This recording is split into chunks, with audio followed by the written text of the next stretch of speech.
What is going on, guys? How y'all doing on this Thursday evening? This is the Club of the Man 1993, and we are here live for some red, for some dark, for some glorified blood and guts. Blood and guts. Blood and guts.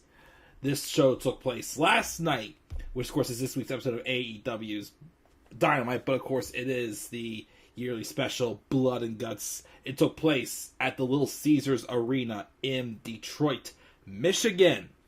And man, oh man, was this an awesome show.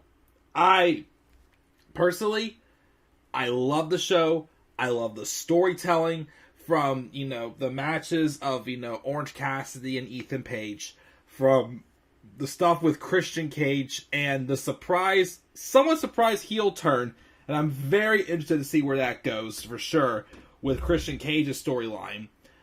To even the fun match that we got with Danhausen and FTR, and the stuff with Jade Cargill and getting another baddie, and then of course that main event. Also, gotta say, love this graphic that I used for Blood and Guts as well. I think it looks awesome. But yeah, this was, I personally thought this was an awesome show. Probably, I really didn't find, yes, there was, the big, blow to the injury of Santana in the main event match, which sucks for sure. But to me, I really didn't see anything to complain about the show. I don't. I thought it was awesome. I loved it from top to bottom. I loved all the matches.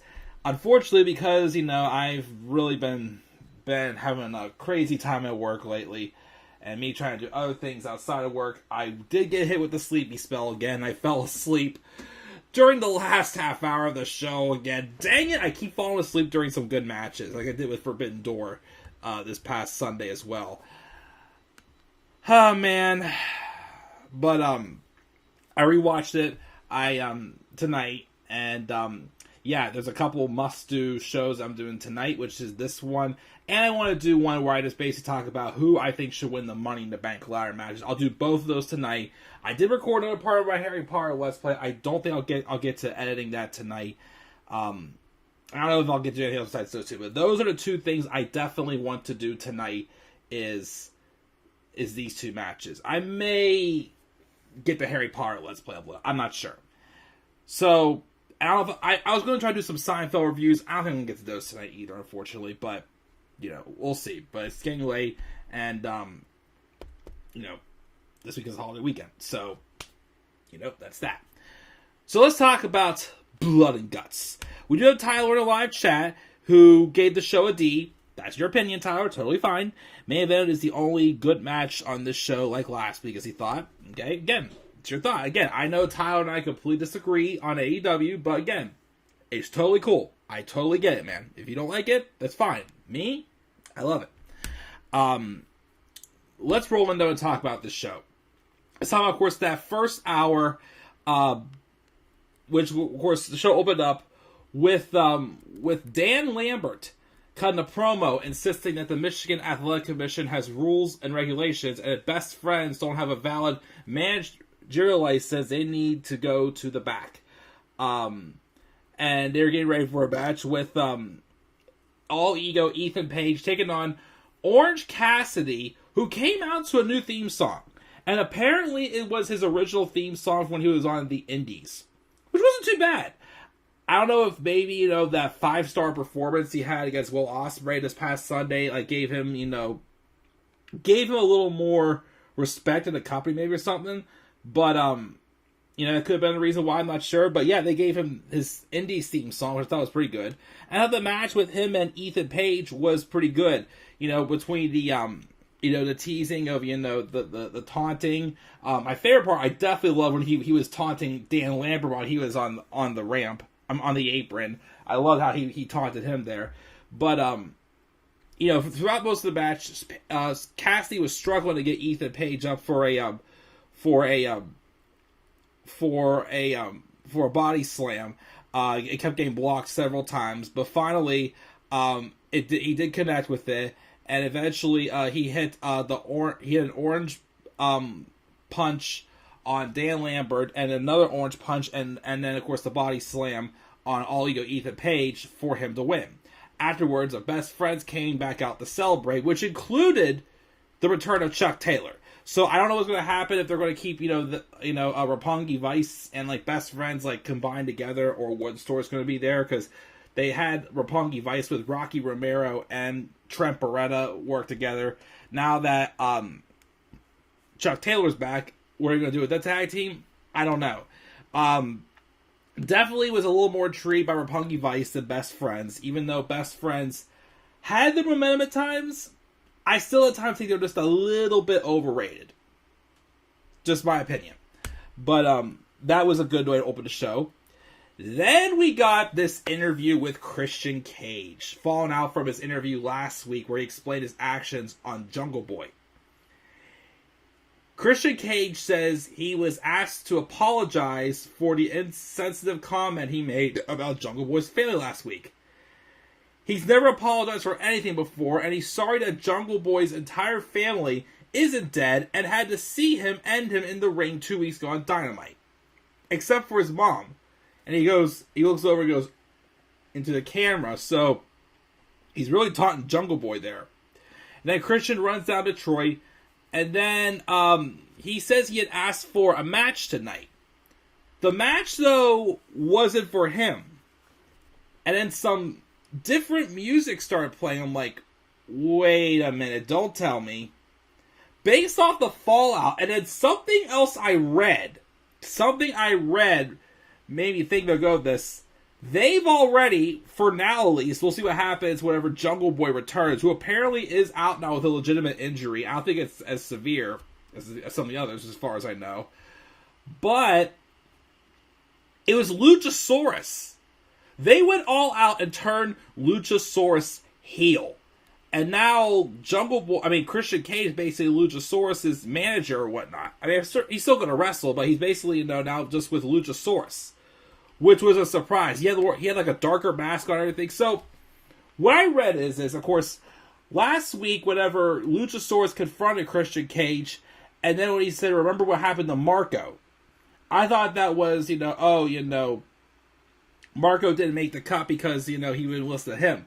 But then it was implied later that what if, because the whole time it seemed that Christian Cage was playing games with Jungle Boy, what if the story they say for Marco's stunt leaving was that Christian Cage had Luchasaurus take him out?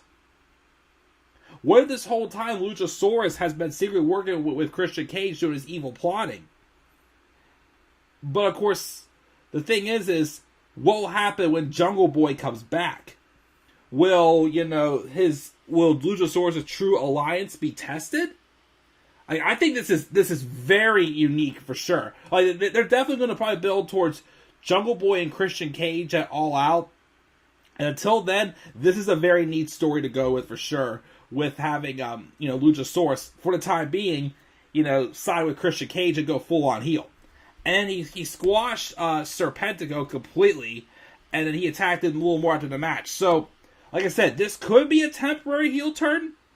We'll have to see where his true allegiance lies, though, once Jungle Boy comes back. If not, this is a great way to start pushing Luchasaurus as a single star. Like, he definitely has the potential to be a main event as a single star. I'll say this way. Watching him wrestle reminds me of Dominik Dijakovic. Or, of course, some people want to know him as Donovan Dijak. Who, of course, was awesome at NXT. He's crap as T-Bar where he is on Raw right now. But I think Luchasaurus can wrestle the same style as Dijakovic. Taller man, thinner man, of course. But he's very agile. Does some crazy stuff in the ring. Does quite a pump kick. Heck, also, I'll say this right now. Another person that he should get in the ring with, I think, honestly, get him in the ring with Paul White. Paul White in his Talking Is Jericho interview mentioned some people he wanted to wrestle. He definitely mentioned one of them was Luchasaurus. Right now, Luchasaurus is a single star. Want to get him over? Have him wrestle Paul White. Give him a match with Paul White. If they want to do that all out, cool with me. Luchasaurus, Paul White, go for it. I think it'd be great. But I thought that was a nice swerve there, having Luchasaurus squash Serpentico. Afterwards, we also get a face-to-face interview with Wardlow and Scorpio Sky. Wardlow wants Sky to bring all the American top team because he'll treat them like the security guards he beat up recently and take the TNT title. And Scorpio Sky says since he's so tough, maybe he'll make the match. He'll make the match next week for the TNT title, a street fight, which should be interesting. I'm sure we're going to get a lot of interference from America's top team or whatnot in the Men of the Year, but that'll be cool to see Wardlow hopefully like kind of like wreck Carnage and just like take everyone out in sight, and hopefully win the TNT title next week. Like, this should be where they capitalize and put the title on Wardlow. And then we have Danhausen coming out and says he heard the Ass Boys challenged him to find partners, and he found some guys who were pretty good at wrestling, which was FTR, who came out to a mega pop as well. And then Danhausen and FTR beat the Ass Boys and Max Caster after Anthony Bowens, who has been out injured, gets out. Albin shows that he's healed, but instead of attacking FTR and Danhausen, he accidentally hits into one of the Ass Boys, costs him the match, and the babyfaces win.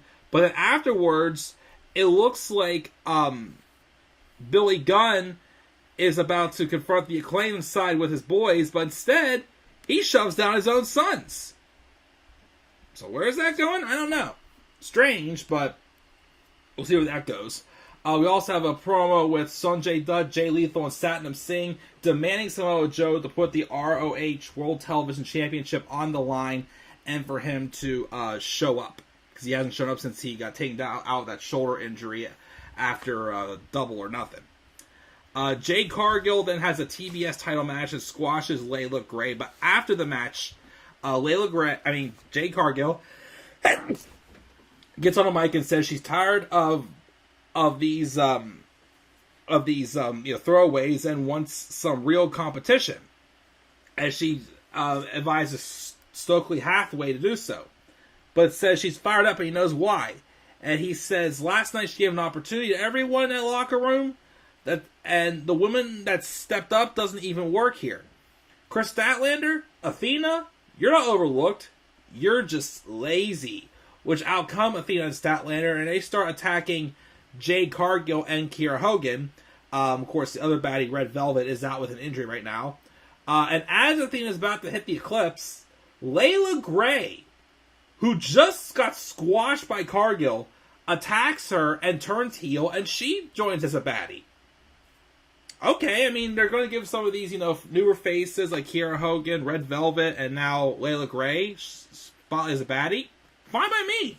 It's just a way, to make everybody feel more intimidated. Jade Cargill, who can do it all by herself in the ring. She can win it by herself in the ring, but even more protected with more and more of the baddies, kind of like, being their wall they got to get through.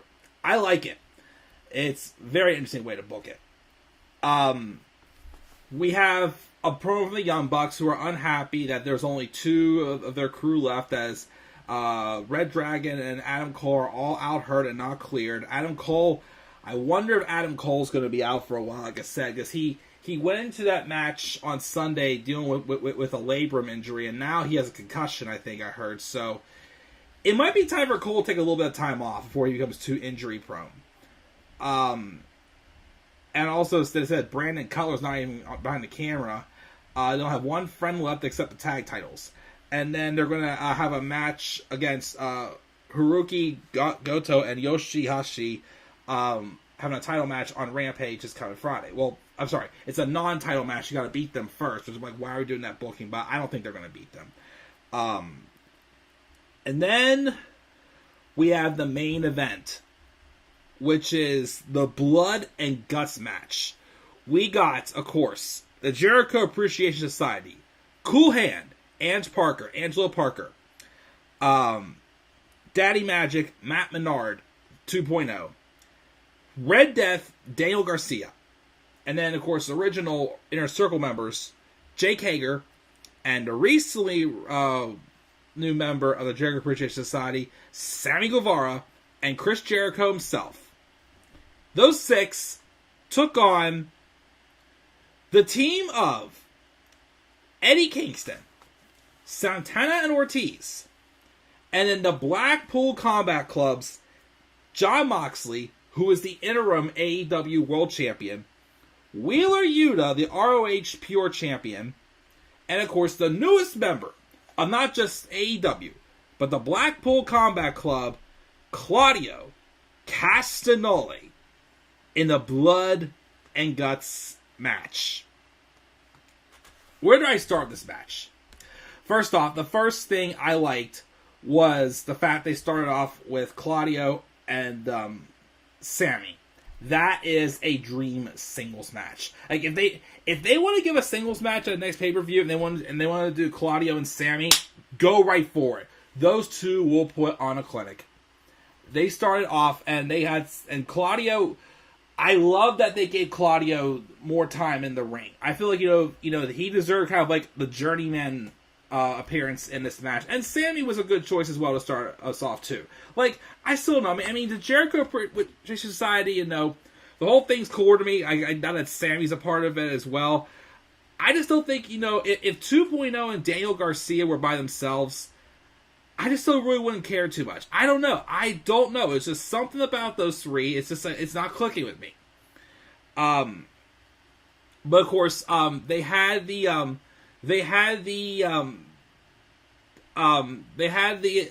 Jericho Appreciation Society had the 1-man advantage. So of course their next guy would come in first. We have Daniel Garcia who came in next. And then Wheeler Yuta came in after that. And then of course after that was Jake Hager, and of course they eventually, after Claudio worked his way around, which also Claudio did bring in something he didn't do against Zack Sabre Jr. That corkscrew elbow thing where he jumped springboards off the rope, spins to that elbow. I popped when he did that. He is slowly bringing in more. At some point, he will bring in that UFO. He's got to do that UFO. I'm sorry. The pop he got, when he did at WrestleMania 37 against Seth Rollins, it was unbelievable. Also, JR did botch in this match, and he did call Claudio Cesaro. So I'm like, whoopsie. But of course, I did like after, obviously, they were on separate sides, but then eventually they did meet up in 1-to-1 ring and have a stare down before they started brawling. We had Castagnoli and Jake Hager have a stare down, reminding us that they were once tag partners. And of course the crowd started chanting, "We the people! We the people!" And I'm just like, oh man, I'm just thinking whenever they chanted that towards Hager when he first came into AEW, and then Jericho mentioned how, "We the people" was dead. It was written from bad creative and wherever the heck that line was. I just thought of that, but they got a big "We the people" chant there as well. I think after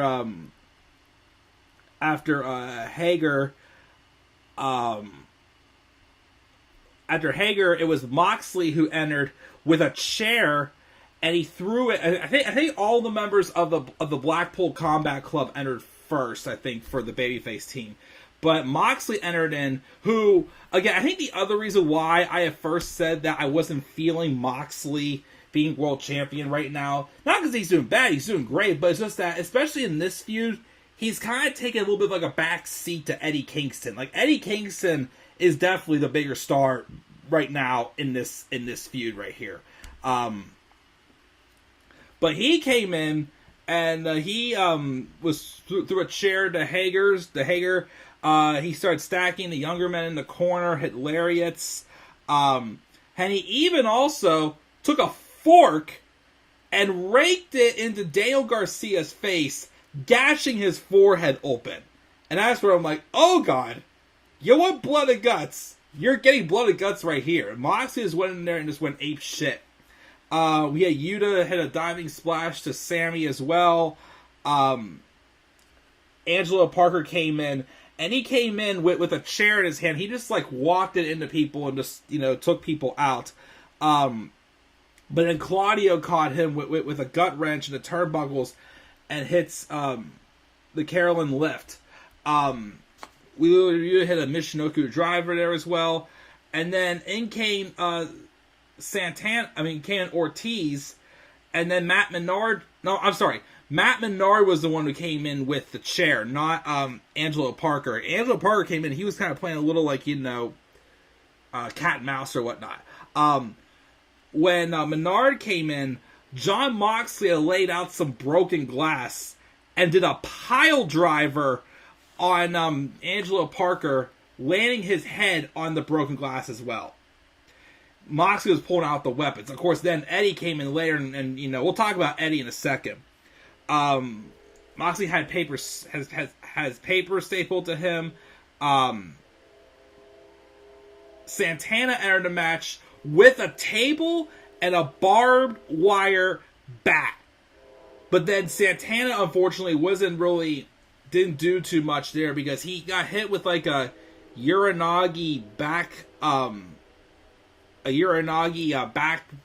or whatever heck it was called. And I think somehow on that, he blew out his knee. So Santana was down for the rest of the match. It basically ended up finishing up as like a 6-on-5 match, I think it ended up being. But yeah, he brought in the table whenever Eddie came in. Of course, with the barbed wire bat, which doesn't really use too much. Claudio destroyed Sam with a Swiss death. And then of course, then Moxley then took the handful of skewers and put it into Matt Menard's head, and he started to bleed out. And then, of course, Chris Jericho came in with Floyd. And then, of course, Ortiz beats him and cuts him off and chokes him with a chair. And then, of course, Eddie Kingston came in. I love the way Eddie Kingston... First off, let me put it this way.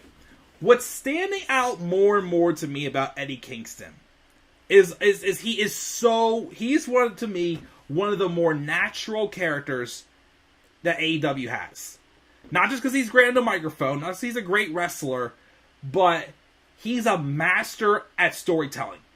He basically is, and judge me for saying this, I basically consider him the AEW Stone Cold Steve Austin. Because although he's a face, he still has people that are baby faces that he hates. He only trusts so many people. He trusts John Moxley. He trusts Santana and Ortiz. And he has another good friend that's a female who came out later on in this match. I'll of course mention that. But even though he's teaming with Claudio Castagnoli, he doesn't like Claudio. He's got a history with him. He doesn't like Bryan Danielson. Like, even though they're his teammates, he doesn't like them. And it just feels so natural. It's unique, and I enjoy it. And I really enjoy how they go that route with him. But I like how he came in. He walked in with a kendo stick and just stared down Jericho. And as he's trying to get to Jericho, here comes Angelo Parker. He just goes bang, like just bangs him like he's a prick. And then next comes Matt Menard. Bang! He just bangs him there and just takes that. Like, just not even looking at him. He's like, ah! Basically, this is Matt Menard. Ah! Ah! Ah! It was just priceless. He basically was just like, out of my way. Then he finally corners Jericho, and he attacks Jericho in the corner with a kendo stick, and it was on. It was just crazy spot after crazy spot after that. Like, what all happened there? What all happened after that? We have that, and I think he beat him down with a kendo stick, and he starts to open up a bottle of rubbing oil, but then Jake Hager cut him off before he could use it. And then I don't know, it was strange. It somehow got outside the cage, because Ty Conchi, who was outside obnoxiously, saying, "Don't hurt my man, don't hurt my man," because, her tonsil hockey buddy, Sammy Guevara, is in there. She tries to jam the bottle through the cage so Jericho can use it. Claudio and Ortiz, who of course had his head, all red painted since he lost a hair versus hair match at Road Rager, but he still made it red for the occasion. Set up a table between the rings and powerbombed Hager through the table together. And then Moxley and Yuta opened up a thing of thumbtacks. And then Castagnoli and Ortiz peeled the canvas. And they basically, everybody started taking both rings apart, basically, as it was going to get chaotic. And then somehow Angelo Parker climbed through like the holes on the scaffolding, and he got into a brawl with someone while there, and he was literally hanging head down. Looked like he was like crucified head down or something like that from the scaffold. And with the blood and everything, it was whoa, like shivers looking and whatnot. Jericho, I think, had dragged Moxley through the tacks while he had him in the walls of Jericho. But then Eddie Kingston broke it up and got the barbed wire bat. Jericho sprayed Eddie with a fire extinguisher. And then while that was going on, Ty Conchi goes to bum rush Rick Knox, the outside referee, for the keys to unlock the door of the cage. But as she's doing that, out comes someone who cut a promo before Blood and Guts, the hype of this match. Someone else that Eddie Kingston trusts. Ruby Soho. She comes out and she takes it to Ty Conchi. So, if they, one, want to do Ruby Soho versus Ty Conchi for a feud, go for it. But two, if they want to make Ruby Soho part of the Blackpool Combat Club, they need a female member. Why not go for it? That'd be perfect. That'd be excellent. But she came out and her and Ty brawled, basically taking Ty out of the match. We had Jericho who climbed to the top of the cage and Eddie followed him. And they brawled on top. He bit Jericho's ear, hit a back fist to the future, and laid him out. Sammy, though, climbs up the cage while Eddie crawls to Jericho, but then Sammy cuts him off and grinds Eddie's face onto the cage. But then, here's what was probably the best spot of the match. I mean, my favorite moment was still when Eddie just walked to the cage with a kendo stick and was just like, boop, boop, boop, like, out of my way, out of my way. But then we got Eddie brawling with Sammy, and then Eddie throws Sammy off the top of the cage and into the timekeeper's table, taking Sammy out of the match altogether. It was a crazy, obviously last year's Blood and Guts match suffered because the crash pads were super, super obvious there. And that's what would definitely hurt the match last year. But this time, probably the crash pads were much more well protected. But, it was a fall. I would rank up there as like a Mick Foley or a Shane McMahon fall. It was it was basically a swanton bomb through the table with nobody there. But that was it for Sammy. And the match finished off with Jericho and Eddie brawling on top of the cage. But then Claudio climbed the cage to join the fun. And he blasted Jericho with a running boot. Then Matt Menard climbed too. And then Castagnoli did the swing on Jericho, the giant swing. And then goes for the sharpshooter, but then Daddy Magic, Matt Menard, cuts him off. And then Menard went for a pile driver, but Castagnoli reversed it. Kingston has the stretch plum on Jericho. And Eddie, here's the story here. Eddie wants to make Jericho pay. He wants to be wanted to make Jericho give up. Instead, though, Castagnoli was behind him and had Matt Menard in the sharpshooter. And before Chris Jericho can tap out of Eddie's submission maneuver, Matt Menard tapped out to Claudio Castagnoli's sharpshooter to give the babyfaces the win. But Eddie was pissed afterwards. He was pissed that Claudio stole the win. Keep it a story that even though, of course, Eddie has a one-on-one victory over Chris. He wants to this is much more personal now than it was before. He wants to make Jericho pay. So now, of course, he's had some of his buddies help him, take out the rest of the Jericho Appreciation Society. Now it's just Eddie and Chris. It's just the two of them. Will they have, the blow-off match at All Out? Maybe they could have it sooner. Like, I don't know if they're going to do like Fyter Fest or Fight for the Fallen this summer or whatnot. But that blow-off match is going to happen because now it's back to just Eddie and Jericho. But Eddie was not happy that Claudio got the win over him. But then they collect themselves up top and celebrate, and then Eddie reluctantly lifts Claudio's hand in victory. Of course, though, the only one who did join them up at the top of the cage was Santana, who again did get injured on that Uranagi backbreaker. So that's going to suck if that takes him out for a while. I mean, he probably blew his knee out doing that, which would really suck. But what a match. Like, other than, of course, that botch right there with Santana, and, of course, JR, botching, calling Claudio Cesaro again, this was still an awesome match. And again, like I said, I am glad they gave Claudio, like, the longer distance. Again, he had the uppercuts going, he was flying through. Again, I'm glad he did the corkscrew elbow like he did. Again, the big thing I want to see him do is that UFO. But it will come. Like I said, if they want to do him and Sammy one-on-one at like All Out to give him another singles match on pay-per-view, by all means go for it. But I gotta say, this feud is really making, like, when Eddie first came in, he was a great promoist. People who probably know more in the indies knows his story more than me. But like I said, like, I just really think Eddie, despite the fact that he's meant to be a babyface, he's meant to be liked, I think he's just about ready to be world champion. I mean, I really think he's just about ready to be world champion. He is just, heck, let's say they do this. So let's say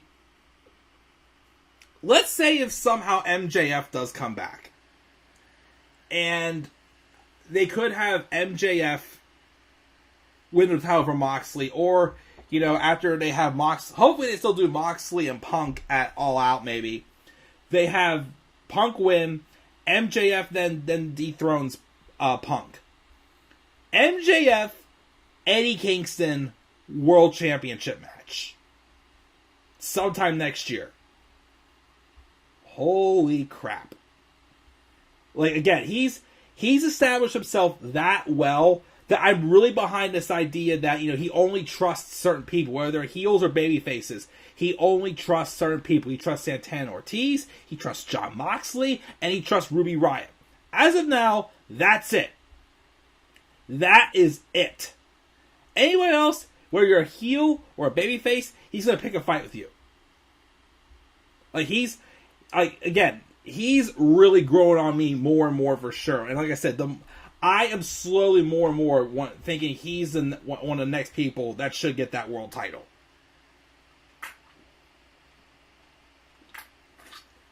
Just my opinion, though. But that was Blood and Guts, guys. I gave the show an A+. There was nothing I hated about this show. I just thought that, it didn't have to be classics for everything. But everything was, like, right on the spot, like what it needed to be. Again, the main event was amazing. If it wasn't for the injury and, of course, the commercial break, probably would consider that a classic. It's not, though. I'm still picking Will Ospreay and Orange Cassidy right now as my match of the year. My second favorite thing was definitely the stuff with Christian Cage and Luchasaurus. Loved it. I like, Orange Cassidy getting his new theme. His old Indies theme back, and his match with Ethan Page was great. Jay Cargill stuff was good. And even, again, the match with the six-man with Danhausen and FTR and Max Caster and the Ass Boys was a fun, cool-down match as well. Again, I really can't tell you one thing I hated about the show. I thought it was awesome. A+ for me. Tyler says, watching 2008 Jericho is way better than AEW Chris Jericho. And tell you what, Chris Jericho, again, helped, build a brand around him in AEW. And also he's just basically working to try to get more of the younger guys over. And without completely overshadowing himself, it's worked. But yeah, definitely like 2008 Jericho was amazing. 2016 Jericho was hot. Everybody, of course, remember, the list. It's buried underneath some of my stuff. The list of Jericho, definitely, I didn't watch 2008 Jericho live, but 2016 Jericho, absolutely phenomenal. What if I booked WWE? Tyler should be able to book WWE better than everyone else could. And he thinks Roman is boring. Roman's just ran out of people. But, speaking of which, I'm going to take a couple-minute break, but then, of course, I have a list of videos I want to do, but I have 2 must-do tonight, because of, I'm not going to really have much time this weekend to do videos. But I definitely want to do this, and then one more video I want to do tonight is, in fact, the, what's it called now? I'm not going to do a preview bitch for Money in the Bank, but I at least want to talk about who's in the Money in the Bank ladder matches, and who do I think should win those matches. Just because I want to talk about that a little bit, but that's basically it for that.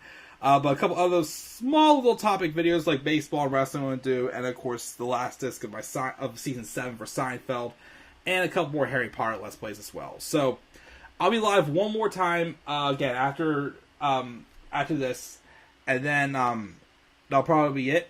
So guys, I gave Blood and Guts 2022 an A+. A+ also to this graphic. I think it turned out really awesome, I think. But yeah, that's my thoughts, guys. What are your thoughts, guys, on Blood and Guts and the Blood and Guts match? Do you agree with me that Eddie Kingston is probably one of the next people that they should consider putting the world title on? What do you guys think? Leave your thoughts down in the comments section below. And be sure, as always, to slap a like on the video and subscribe more content on my channel. Follow me on Twitter as well at DemandAirboy93. Until then, guys, I'm checking out. I'll catch you all later. Have a great rest of your night. And peace out, everybody.